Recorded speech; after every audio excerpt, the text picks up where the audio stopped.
এইবার বলো তোমার বাড়ি কোথায়, আমি তোমাকে পুষি ডাইবো। না না, আমি বাড়ি যাব না। বাড়ি যাবা না মানে? আমার মা অনেকদিন আগে মারা গেছে। আমার বাপটাও মাতাল। কিসের পয়সার লোভে আমাকে শয়তানদের হাতে বিক্রি করে দিয়েছিল। আমি তাদের হাত থেকে পালিয়ে এসে আপনার কাছে আশ্রয় নিয়েছি।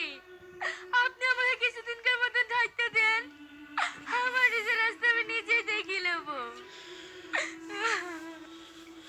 আমি তোমার কথা সব বুঝতে পারছি, কিন্তু এই বাড়িতে আমি একা থাকি, তোমাকে আমি এই বাড়িতে আশ্রয় দিই কি করি? কেন, আপনার আব্বা মা নাই?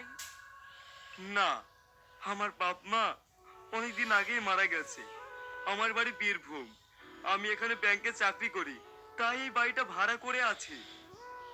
আপনি কিছু একটা ব্যবস্থা করুন।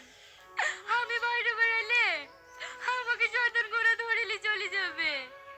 আমার বাচ্চা বড়া সবই আপনার হাতে। আমি এখন কি করি? তোমাকে যদি এই বাড়িতে রাখি, তাহলে আশেপাশের লোক জানতে পারলে কি বলবে বলো তো? আমি আপনাকে কথা দিয়েছি, আমি 1 মিনিটের জন্য বাড়ির বাইরে হব না। আমি আপনাকে অনুরোধ করে বলছি, আপনি আমাকে কিছুদিনকার জন্য আশ্রয় দেন। আমার নিজের পথ আমি নিজে দেখে নেব। ঠিক আছে, আমার মান সম্মান সব তোমার হাতে। তোমার আমি অনুরোধ করে বলছি, তুমি যে এই বাড়িতে আছো কেউ যেন না জানতে পারে। ঠিক আছে, কেউ জানতে পারবে না।